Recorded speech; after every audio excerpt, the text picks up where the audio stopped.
The following is an encore presentation of stories from the Dooralong Transformation Centre. Joined in the studio by Paula. Hooray! Hello, welcome, Paula. Thank you. Now, first of all, you're redressing the odds a little bit because we've seen lots of guys from Dooralong. You're a girl. Yes. And also, as we'll discover when we talk to you, you actually work now at Dooralong as well. So That's you've been right. a participant there as part of their sort of programme. Absolutely. You've come through the other side all healthy and you're not working and helping other people That's there. right. So that's the first. I don't think we've met anybody. A number of people have said, "Oh, we'd love to work there when we get well," but Yeah. you succeeded. Absolutely, yeah, I have, and I feel extremely blessed that I am able to find myself in this position and to go through the journeys with some of the people in early recovery now out at Dooralong. Yeah, okay, but it hasn't always been sort of so good for you, your life, has it? As we turn the clocks back to, I don't know, school, teenage years, where were you born? What was life like for you at that stage? Well, life was beautiful as a child. I had a loving family and basically wanted for nothing. I got to experience a lot of beautiful things with my family growing up. I went to high school and had many loves of dance and music and studied hard, and something went wrong for me. I made a few wrong decisions and decided to hang around the wrong people, if you like, which led to a sexual abuse by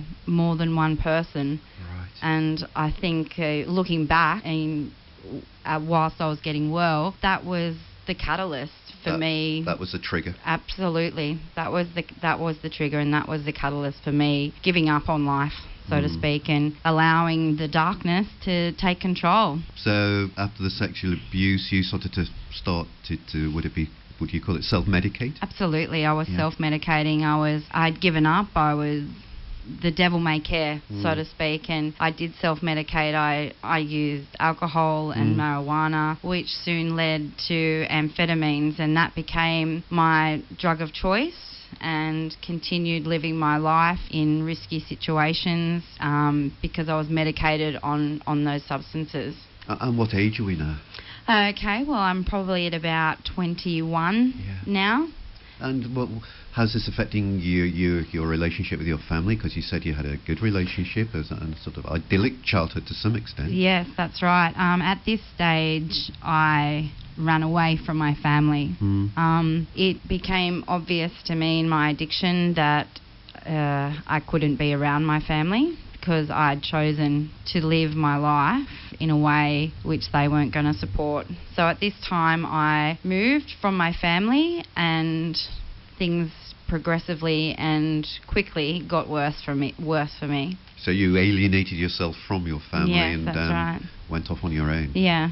And you say things got worse for you, not better. Absolutely. My addiction got worse. My use of substances got worse. I was using base amphetamine, and I was taking ecstasy pills, and I was using poly substances on a daily basis, and I was quite resigned to that was the life that I was going to live, and it was a life, living life in the shadows, so to speak. At the time, I thought that I was being free and I was doing what I wanted, but in hindsight, I was hiding from a lot of things, a lot of emotional things, and a lot of everyday things that you took for granted. Was there no part of you that was saying, "Paula, hang on, this isn't right, you need help, Paula"?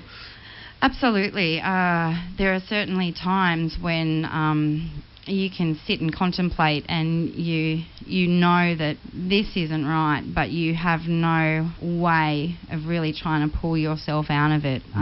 So you could recognise the problem, but just I couldn't. But there was no solution for you. There was no solution for me. I couldn't. If I saw a little bit of light, it seemed to get dark very quickly. It seemed all too hard.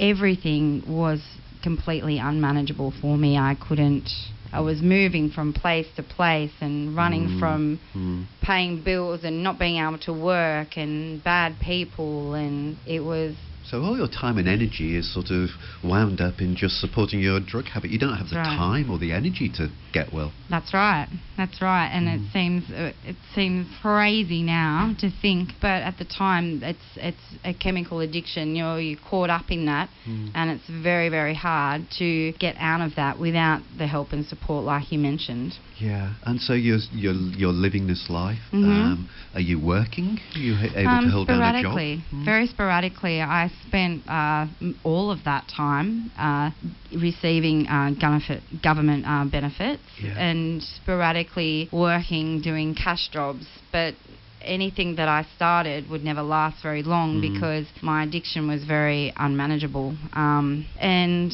the living in line with unhealthy morals is very conflicting. So you want to be a good person and you're trying to live life the best way you can, but the way you're living life is not like that. It's very mentally challenging if you know what I mean. So that must lead to a lot of low self-esteem, almost self-loathing, because as you say, you know what's right and what's proper, but you just can't live that life that you want to live. It's this constant battle going on. Really, really conflicting, and it is a constant battle, and it does lead to self-loathing and a low self-worth. And did you ever at that time think, what's going to happen to Paula? What is the future going to be? Do I have a future even, perhaps? Absolutely. Sometimes I think that I was never really able to think about the future because I was so caught up in addiction and so caught up in perhaps the despair of the moment that I never really thought, when is this going to end? There was no end. There was no end to it for me at that time. I didn't see a way out. I didn't see how I would get out. It was my life. And so what would a typical day look like? What time would you be getting up in the morning? Well, that would be forever changing. Sometimes I wouldn't be sleeping for days on end. Wow. Certainly time is no factor. I could wake up at 5 o'clock in the afternoon and go about my day from there, or I could wake up at 2 o'clock in the morning and think, okay, my day is starting there. After so many years, there is almost no concept of time to me, and that's what it was. And so what did your day look like? My day looked like, towards the end of my addiction, once getting up, the first thing on my mind was, how am I going to get the drug of my choice? And at this time, I was using methamphetamine, commonly known as ice. And that maybe 15, 16 years ago in Sydney became my drug of choice. And my day was a ritual around that. When you say your drug of choice, why did you choose that drug? It masked whatever I needed masking the best. And does this go back to the abuse that you suffered when you were a child? From a young person, so this was a drug that was the strongest and the best at blotting it all out. Absolutely. It when I first was given it to try, the sense of euphoria that came over me was something that I continued to chase to cover that. And but what are the downsides? Downsides are health factors, mental health. It's not natural for people to need to feel that by using a substance that is so evil. Because we see those scary posters of that the health authorities put out of people who are on ice, and the before and after photographs, and it looks really, really, the toll it takes on the body, it's just horrendous. It does ravish the body. It does completely ravish it. It just destroys you from the inside. Absolutely, and I find myself extremely lucky to be sitting here today and in the shape that I am. I still maybe bear some scars from my addiction, but I feel extremely blessed that I am in the state that I am, and I have come out on the other side. Not only does it ravish the body, but it ravishes the mind. Mental health issues very scary and very real, and Sort of hallucinations and psychotic episodes. absolutely. And things like The drug-induced psychosis is very scary yeah. and very, very real. Yeah. So I think that, but when you're using that and when you are in addiction, that's your norm, you know.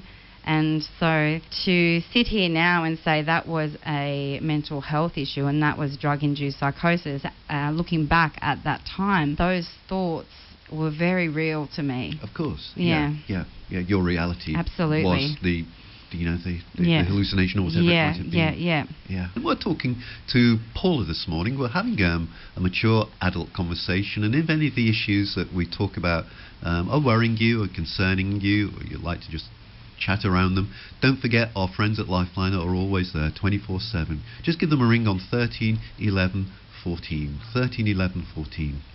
But back to you, Paula. Where did we leave it? We left it where really it sounds from what you were saying to me that drugs had just completely taken over your whole life and taken over your body, taken over your mind, and you were just living for that drug-induced sensation. That's I think right. you say you were just chasing the drugs all the time. Yeah, I was. And that was life. Yeah, that was life, and it was a very tiring life and a very unhappy life. But at the time, no job, like sporadic work. My job was my addiction, basically, and I put myself in the position where I was able to feed that addiction. I would align myself with people who had that drug available, and I would offer services that would allow me to get that drug with a lack of funds, because with all honesty, I had little to no money. Yeah. It's amazing, isn't it, the way that it becomes your sole focus. You have to feed that habit. It's not a choice, is it? No, it's not. I think it begins a choice, but it soon becomes no choice, and then you become resigned to that. You know, I have no choice now. This is my option. This is my only option, and I have to live with it. This is the life that I have. I am living, and this is the life that is intended for me. And what about accommodation? Where are you living at this stage? It gets to a point where I was living in and out of share accommodations, surf couching and things like that. That's right. Yeah, I was unable to pay rent, so I'd be getting evicted from places, then staying at friends' houses, and they would soon get sick of me, or it being really unmanageable for them to have someone who is unwell staying in their residence. So I'd have nowhere to stay, and I'd spend nights sleeping on the street, and I'd manage to get home to my parents' house as an adult child, but soon it became that they had to close their doors to me as well. So when we see people on the street in street doors at 11 o'clock at night, 12 midnight, that would have been you? Yeah, it very well could have been me. Yep. It's not a nice place to be. Dangerous place to be. Very dangerous place to be, but life in addiction is very dangerous, and sometimes in those risky, dangerous situations, we're not really thinking of how dangerous it is. And you mentioned, again, your parents. How are they coping with this? How are they dealing with it? Oh, at the time, they were dealing with it the best way that they knew how. It almost destroyed them. I know, talking now to my parents, and now looking back and seeing how upset and how devastated my parents were that my life had amounted to this. They had so much hope for me as a young girl, as a young woman, that after time, they were in despair. And they're possibly blaming themselves. Where have we gone wrong? What did we do? Yeah, so really hard situation. Yeah, not nice. Yeah. So you're surf couching, you're sort of living on the streets, relationship with mum and dad not good. Yeah. Is this as bad as it gets? Well, that's as bad as it gets, yeah. Like, I had nowhere to go. I had no more fight left in me. I was exhausted, and I went home, and I was given the ultimatum. Yeah. What was the ultimatum? The ultimatum was you accept the Salvation Army's offer of help, Yeah. and go and get yourself well, Yeah. or we can't offer you anything else. So what made you say, yes, I'll do that? Exhaustion. I didn't want to sleep another night out there in the cold. Mm. I didn't want to have to experience that anymore, and I'd completely given up. And whether or not it was God, maybe it was God that said, yes, okay, Paula, now is your time to go and try and get well, because I was very unwell at that time, physically, mentally and spiritually unwell. Because you've had a relationship with God in your life? Yeah. I believe I have. I believe as a young girl I began a personal relationship with God, and I have good morals and values. As a child growing up, people taught me about living a life in light and in goodness. Yes. And then once I was living in addiction, that darkness, it felt like I was going against something constantly, which is very tiring. And now I believe that I was going against God. I wasn't living the life that God intended for me. So there's a lot of guilt there. A lot of guilt and shame, which begins to stack on top of one another. You know, one thing may happen when you're a young person and you feel self-loathing and guilt and shame, and then these things just keep adding on top of one another, and it's just weighs you down. Really, really does. Crushes you. And here you are, crushed. Your mum and dad have said, look, Paula, it's the Salvation Army or nothing. Had you had any relationship with the Salvation Army at all at that stage?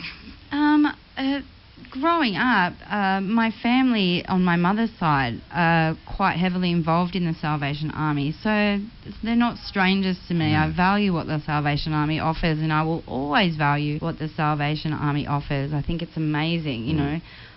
They are people that will help you free of judgments, and that's massive when you're judging yourself for so long and being judged by others on the street who perhaps don't really understand what's going on for someone in addiction. It's very easy for someone to point and say, that's just someone who's a dirty... Yeah.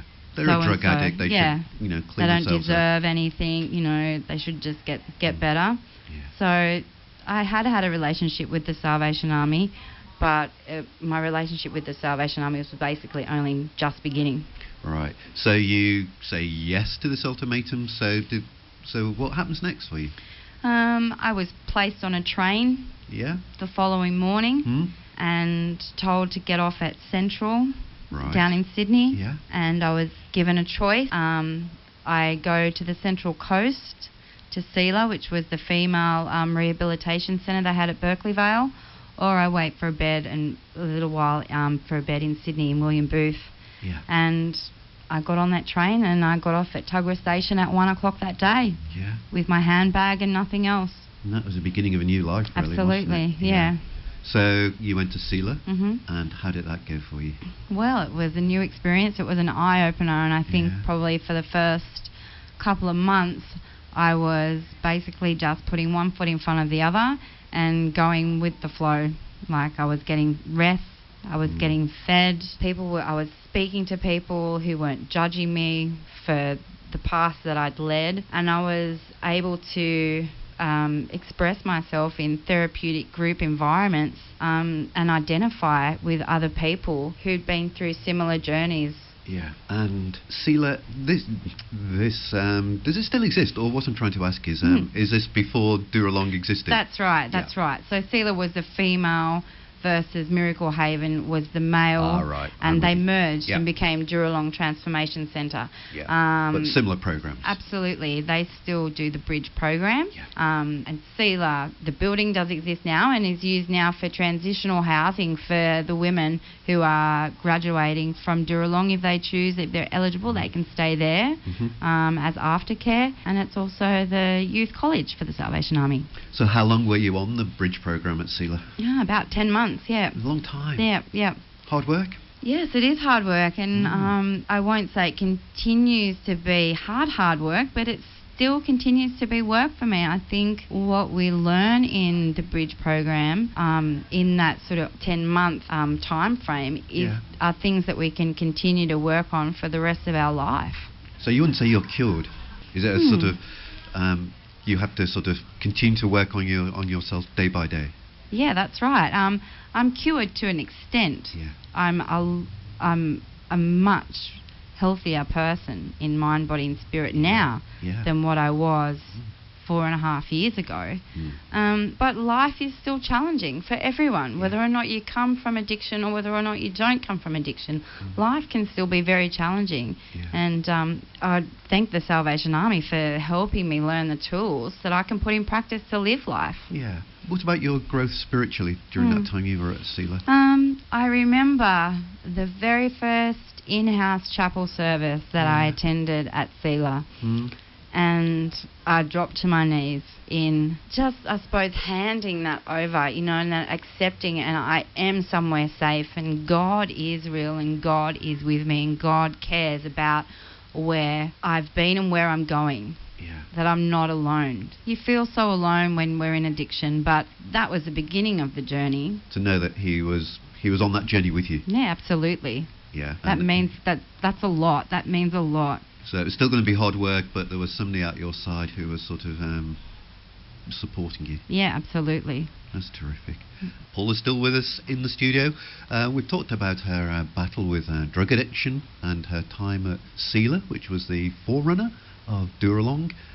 But now you're actually back working at Dooralong, aren't you? That's right, yeah. Did you ever think that would happen? That you would be a drug and alcohol sort of worker? There were perhaps glimpses of what ifs. Yeah. But I never really imagined that my life would look like it looks now, 4.5 years ago. So how does your life look now? Well, I'm living a life lived in freedom. I have responsibilities that I'm able to maintain. I have a work that I thoroughly love. I have colleagues that respect me. I have everything. I have relationships back with my family. I'm paying bills. I'm contributing to society in a way that, the little things... You sound really surprised at these things. I am.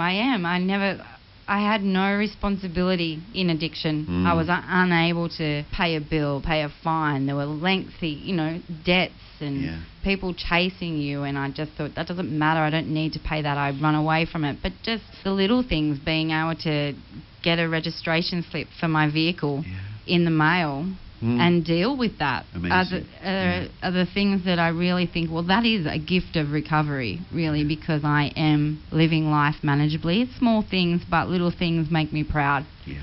So what is it that you do now down at Dooralong? I am a support worker for Dooralong, and I have been lucky enough to do some secondment in caseworking down there, but at the moment I'm a employed part-time support worker, and I thoroughly enjoy it and love it. So what does that involve? We're supporting the participants who are in the program. We're on the ground with them. We get to talk with them. We're doing administrative things like checking accommodations and so forth. But it really is just a support role and being able to support the participants maybe when they really need it. Yeah, and you're uniquely qualified to do this because you were one of them not so long ago. Yeah, I was one of them not so long ago, and it's really, really, really amazing to be able to be in that position to help someone through a really rough patch that they're going through. And there have been times where I think how amazingly lucky I am to be in that position, to have someone feel at ease because someone's listening and not judging, they're validating. And so what would you say the greatest need is? As it's your first week at Dooralong, they're all a bit over the place. They don't know what Dooralong is. Salvation Army can be a bit scary for people. They're at probably, rock bottom as far as they're concerned.